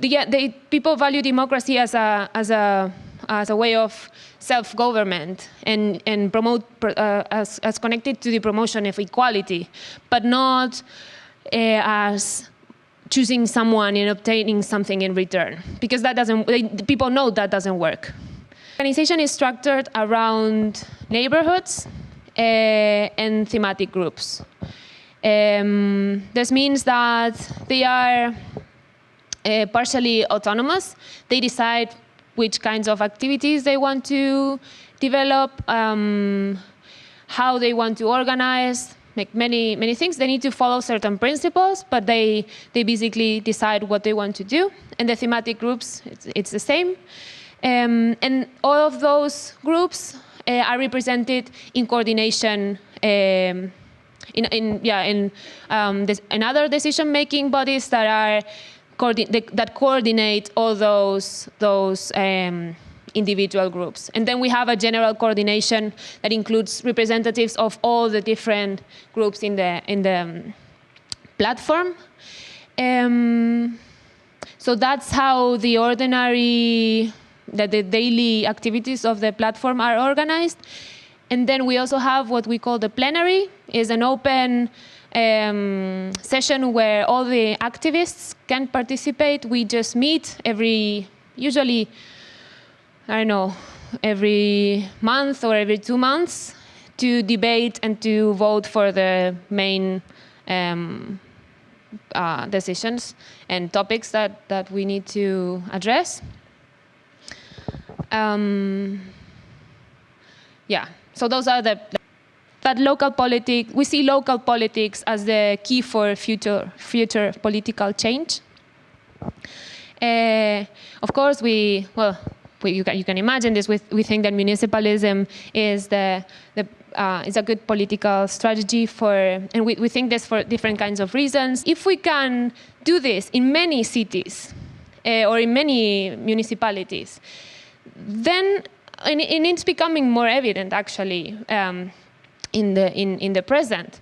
Cities are becoming greater actors at the global level, and we think that having truly participatory, democratic not only institutions but also movements at the city level is very important to shape to shape politics in general. And that's why we think that cities should coordinate and work together. And this should occur in two different levels, at the level of institutions on the one side, and at the level of political movements. 2017, Jackson shot to the top of the list of cities with progressive leadership, with the election of Chokwe Antar Lumumba, who's been called America's most radical mayor. We recently sat down with Kali Akuno to learn more. He recently was a headliner at the Fearless Cities 2018 North American Conference. He's the founder of Cooperation Jackson and author of Jackson Rising, The Struggle for Economic Democracy and Black Self-Determination in Jackson, Mississippi. You have to have a counterbalance, to the very institution of the state itself, and the conditioning that the institution brings upon people. And I don't say that lightly. I mean, I'm saying that very, as deep as I can to try to get people to understand it if you haven't worked on that side of the equation. And I had the, experience, which I, forever be grateful for, working in the administration of Chokwe Lumumba. The late Chokwe Lumumba. And, working on the inside, trying to figure out, how do we implement our program, and then trying to figure out how do you overcome the internal barriers that you don't necessarily see. And there's not many, left books that describe to you, how do you fight against the bureaucracy? How do you fight against the rules? How do you fight against, the limitations of the zoning? And you think you can just come with good policy and institute good policy, and then things automatically will move your way, when there are so many institutional barriers, both inside and outside the very act of governance, that, on that level, through that institution, that I think you really have to master. So having candidates and people in office who go through a very systematic training, I think I would say from my experience over the last 8 years, has really highlighted that to me in a particular way, that, our movement and the social movement, I think, is a good school to generate a certain level of skill, but there's a deeper level of skill if you're actually going to get in that administrative stuff to the active governance that I think the left still doesn't fully grapple with. I think our theory is not fully equipped to deal with now, particularly how the state has been changed, in the neoliberal era, that I think we have to build new institutions, new capacities, political parties, to do a different type of orientation and training than I think we've done before. And to me, we view the solidarity economy as a bottom-up way to build the construction of a post-capitalist alternative. That is how we view it, very openly and honestly. Now, we believe that we're working towards a process, and we don't believe in this. I don't believe necessarily like a phase theory, but I think there are certain kind of benchmarks, and that's maybe an old left debate that y'all might want to entertain or not. But I do think that there are phases of transition from the basic elements of developing the muscles and the habits of transforming your workplaces, transforming your work environment, transforming your working relationships in a much more democratic way. Like, that's a cornerstone basic of what we call economic democracy, right? That's the basic foundation. And that, in our view, has a goal of transforming the relationships overall in society of production. And the things that we are ultimately, on our end, trying to eliminate is the gross inequity and inequality that exists within a society based on who owns and who does not own, right? So that's like a first step in that process. Now, we see it as a way of building and ultimately transforming the economy from the ground up to be a construction towards socialism.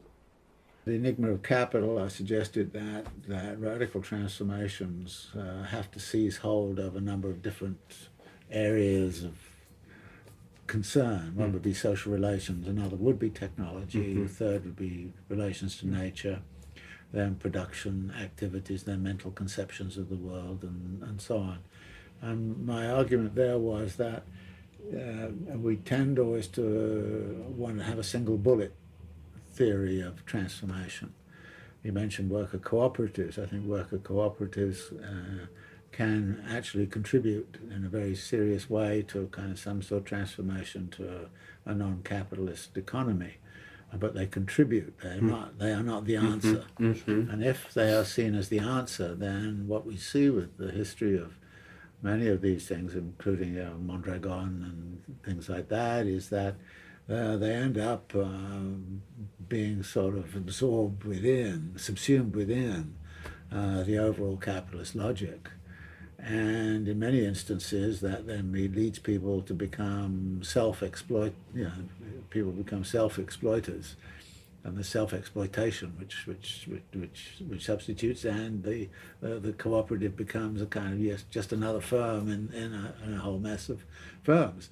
So my view is that cooperative movement, like we see in some countries, and I think that Argentina has a history of sort of recuperated factories and the like, and that continues, I gather, so I think that's very important, but it needs to be embedded in something which is bigger, because at a certain point one of these cooperatives will find it needs credit.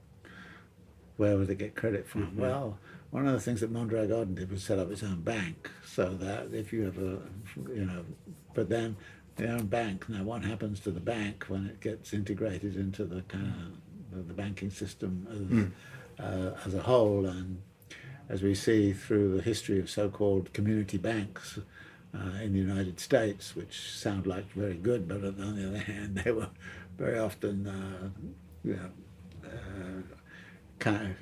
kind of very pro-capitalist, and sometimes in some instances, locally in Baltimore, they were rather corrupt. Well, even the history of black banks. I believe there's a book out now looking at, started with the best of intentions. And we need to work across a variety of arenas, and I think there's a lot of ferment in the world of cultural critique these days, which I think is contributing a great deal. There is a lot of ferment around solidarity economies, and like I say, these trying to create heterotopic islands of unalienated activity, and there's a lot of that activity around, but it needs to somehow or other have an impact on what's going on in capitalism in general, because at the moment, as I see it, the capitalist class doesn't care about these things that are going on. It says, okay, let the people play and enjoy themselves, and we're not bothered with that.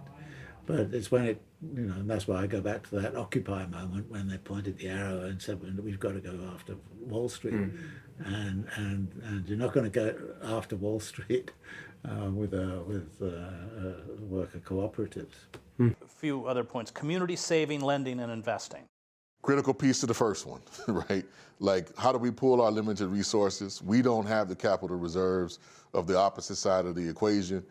But by pulling our resources together, we create a more democratic culture, we create a more democratic space, and it's something that we can all hold ourselves accountable to. And this includes kind of things like alternative currency, time banking. I mean, we got a crew that's looking into cryptocurrencies and what use they might be to our community, particularly in terms of doing some self-generated, advance and creating a more democratic alternative, which blockchain and things like that allow. So we're thinking as big and dynamic as we can. And price-based mutual credit. Yes.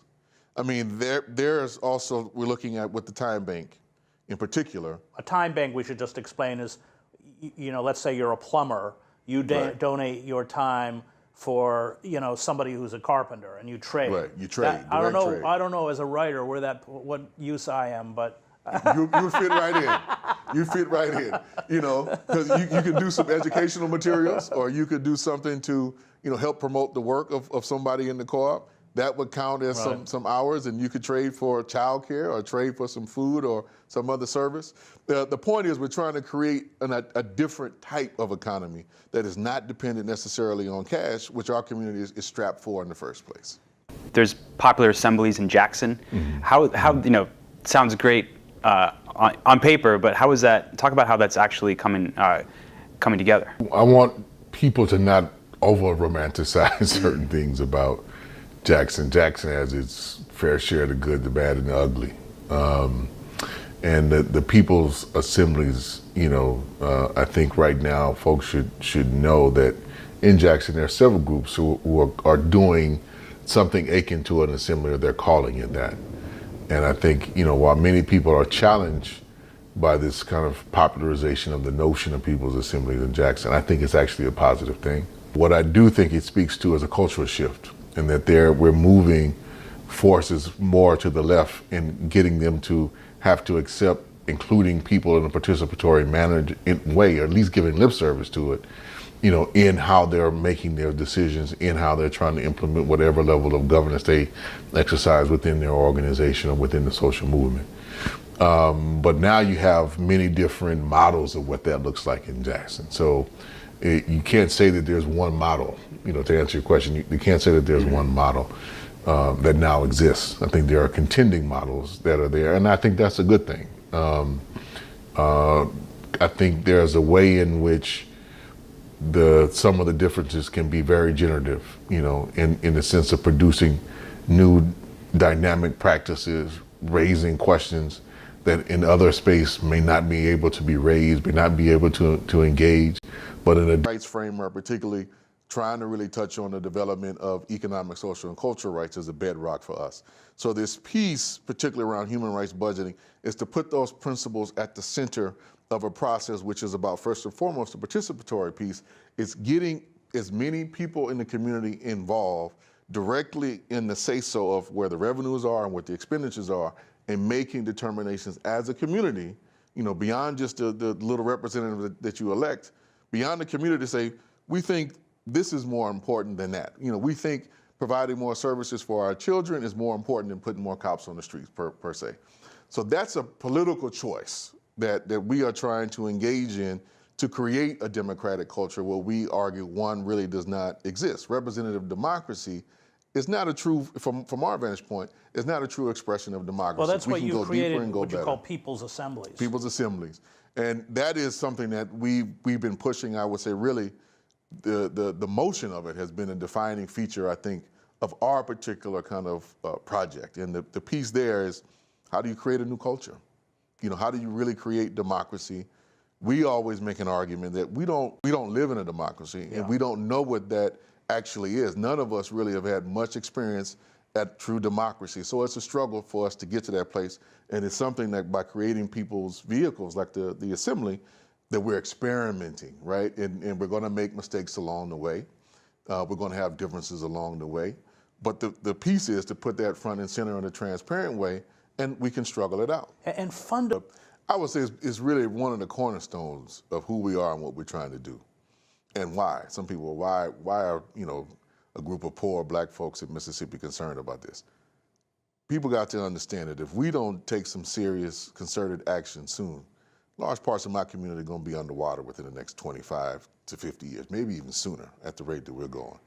So if we don't start taking a clear stand right now saying the system has to change, right? Just a little twinks here and there, the stuff that they're doing with parents, that's not enough.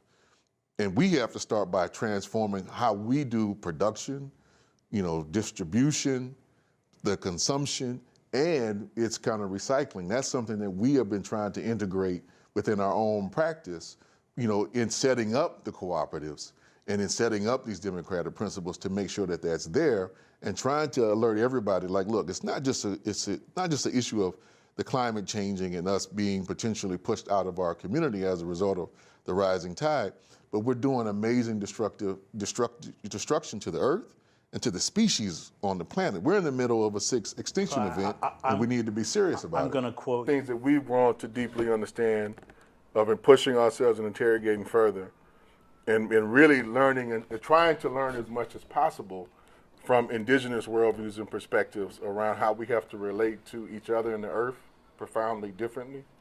That we're not trying to replicate some of the old school way in which socialism was articulated by many, which is you take all the capitalist methods of production and you just distribute the surplus differently. right?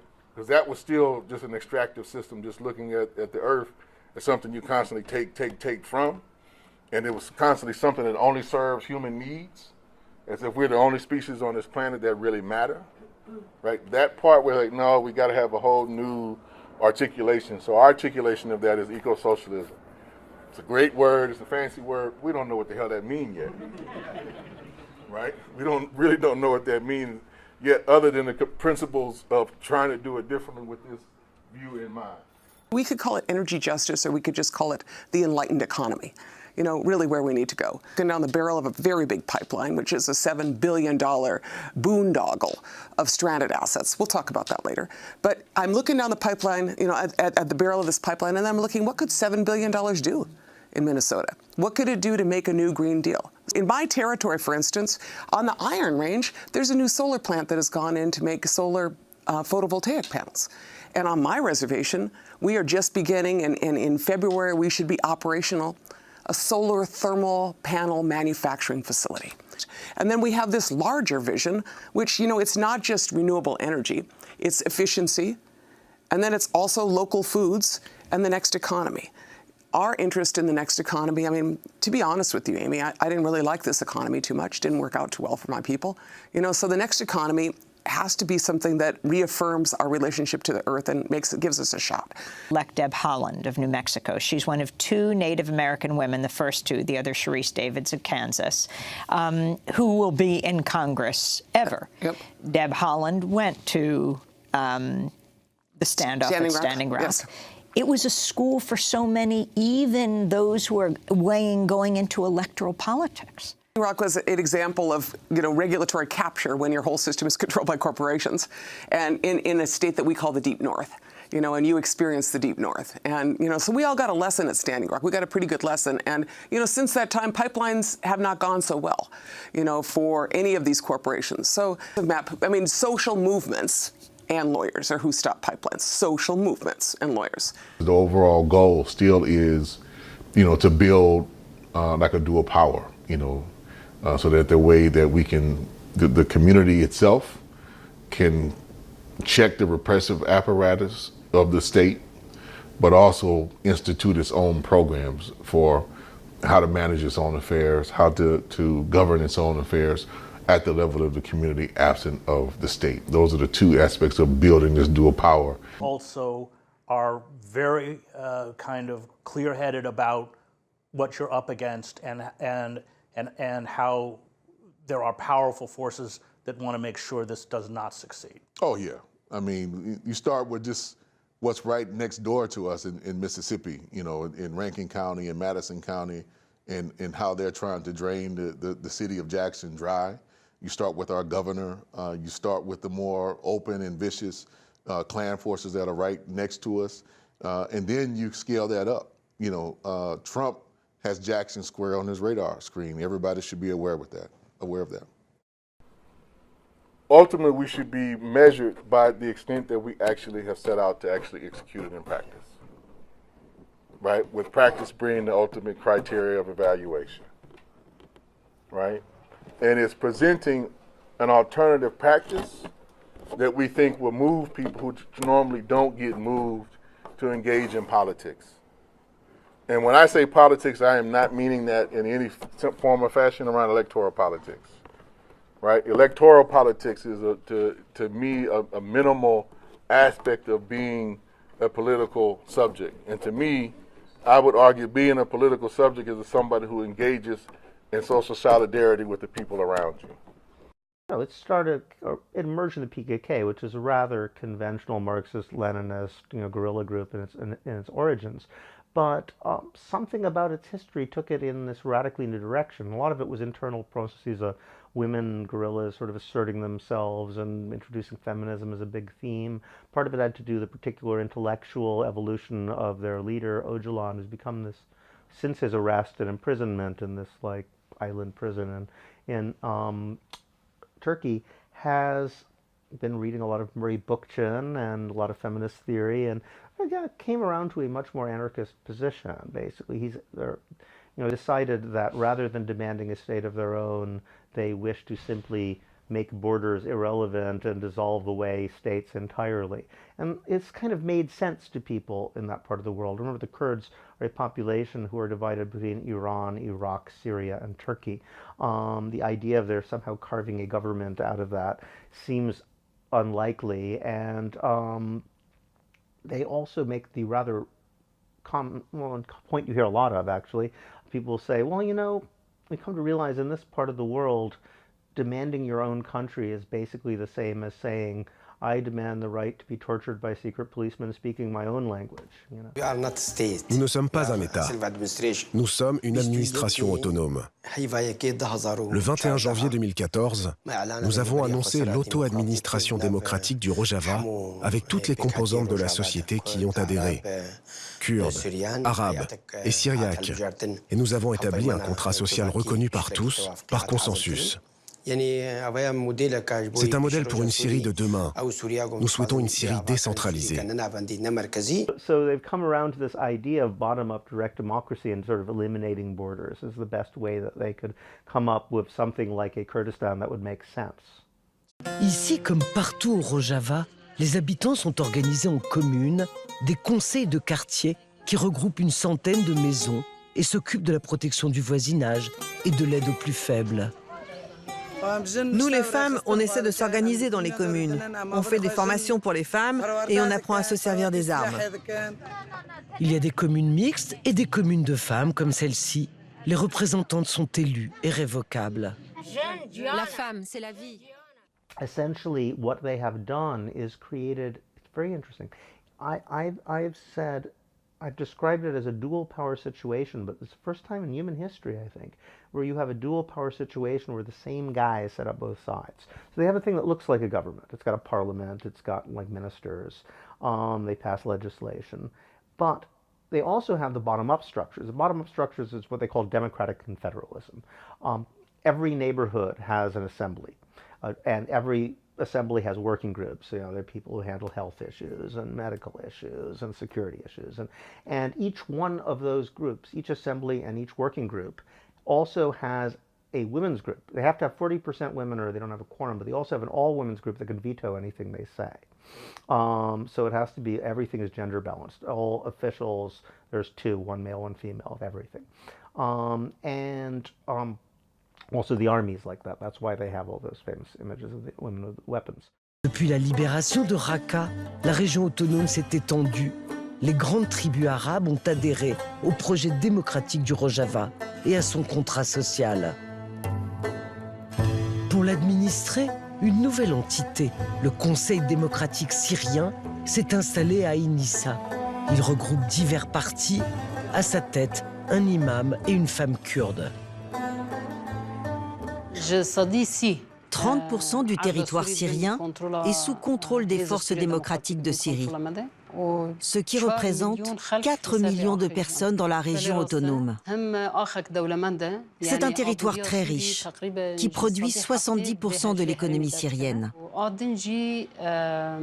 Il y a aussi une partie de la population qui a fui le territoire contrôlé par le régime et qui est venue s'installer dans la région autonome. Le virus démocratique et féministe a rapidement atteint cette ville arabe, libérée de Daesh après 3 ans de terreur. Le nouveau conseil législatif est coprésidé par un cheikh arabe et une jeune kurde. Nous, ce que nous voulons, c'est une Syrie unie. Mais le plus étonnant sans doute de ce phénomène de contagion, c'est encore la rapide émancipation des femmes d'une société ultra-conservatrice. 1 an après la libération de la ville, l'ancien centre des impôts de Daesh est transformé en académie des femmes de Syrie. Ces femmes arabes y reçoivent un enseignement sur leurs droits, comme au Rojava, et leurs compétences sont valorisées. Démocratie directe, administration, autodéfense, gynéologie, de nombreux thèmes sont abordés. People said very explicitly, they said, well, look, we're anti-capitalist. We've always been anti-capitalist. But, I think they say the lesson of history, we feel, is that you can't get rid of capitalism without getting rid of the state. And you can't get rid of the state without getting rid of patriarchy. Well, how do you get rid of patriarchy? Well, making sure all women have access to automatic weapons is one place to start. You really can't push people around if they're armed. Nous voulons être indépendantes et autonomes et avoir notre propre armée. Nous souhaitons que la femme avance intellectuellement et aussi qu'elle progresse dans le domaine militaire. Gynéologie en kurde fait référence à djinn, femme, jian, vie, et logique qui vient du latin. On peut traduire ça par la science des femmes. Une nouvelle sociologie d'un point de vue de femme, une sociologie basée sur la liberté des femmes. C'est la base de la révolution des femmes. Nous luttons contre le capitalisme qui voit la femme comme un objet et contre la vision ici qui fait de la femme une esclave. Pendant une semaine, ces jeunes femmes vont aborder des matières telles que l'identité féminine, l'histoire des femmes et de leur lutte, et celle, bien sûr, de ce mouvement des femmes libres, initié 40 ans plus tôt par les Kurdes de Turquie. On ne comprend pas ce que vous appelez la liberté des femmes. La liberté, c'est que la femme peut revenir à minuit ? Ma sœur, si la femme avait un cerveau, Dieu n'aurait pas dit qu'un homme équivaut à 2 femmes. Je ne suis pas d'accord. C'est faux, c'est faux. Nous sommes des êtres humains, les femmes comme les hommes. Pourquoi devrions-nous subir? Ça suffit, nous n'acceptons plus ça. S'il n'y avait pas d'hommes, tu pourrais avoir des enfants ? Et si nous n'étions pas là, tu ne serais même pas né. Franchement, on en a marre. J'ai élevé 7 enfants et malgré ça, les hommes disent toujours « Il faut que tu nettoies mes chaussures ». Ils veulent qu'on reste comme avant, mais ça suffit. Abdullah Öcalan, his pictures everywhere. It's interesting because generally speaking, they very much shun a cult of personality. Like, in fact, they never have images of anybody who's alive except for him. They have pictures of people who are dead. You know, so there's pictures of martyrs everywhere from the wars. But you know, they'll never show an image of someone who's still around because that would be anti-democratic. You know, make someone out to be a charismatic leader. He's the exception, but that's because he's in prison for the rest of his life. So, you know, he's the leader and everybody accepts him as such. But the thing is, and he made all these declarations, we need to like get away from like purely class struggle model and understand that the oppression of women is the most primordial and immediate thing we have to deal with. We have to understand that ecology is equally important to exploitation. So they've become this sort of ecological feminist army. Based on principles of direct democracy. Or, la révolution du Rojava se veut écologique. Les coopératives ont fleuri partout. Visite à une ferme écologique expérimentale.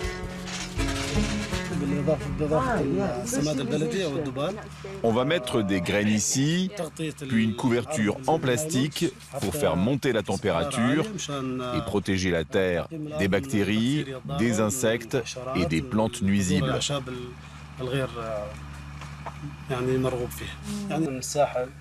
On essaie de voir si on peut développer une autonomie alimentaire dans la région.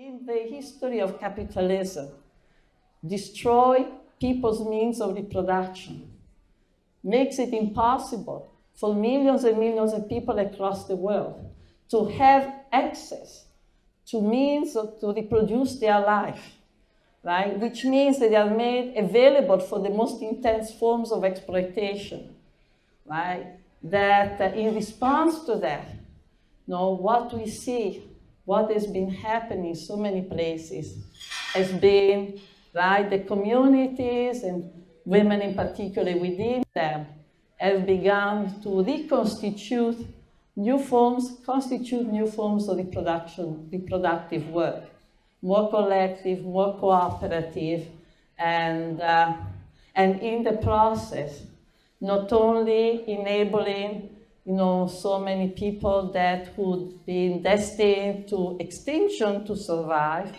but also creating something new, right? Creating new forms of social relation, new forms of solidarity, and by that also a new capacity for resistance, a new capacity for confrontation with the state.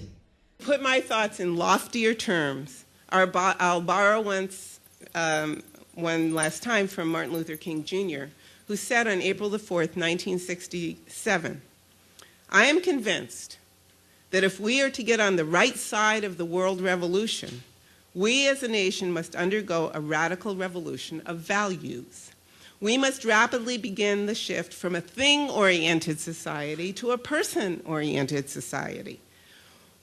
When machines and computers, profit motives and property rights are considered more important than people, the giant triplets of racism, materialism, and militarism are incapable of being conquered." Thank you.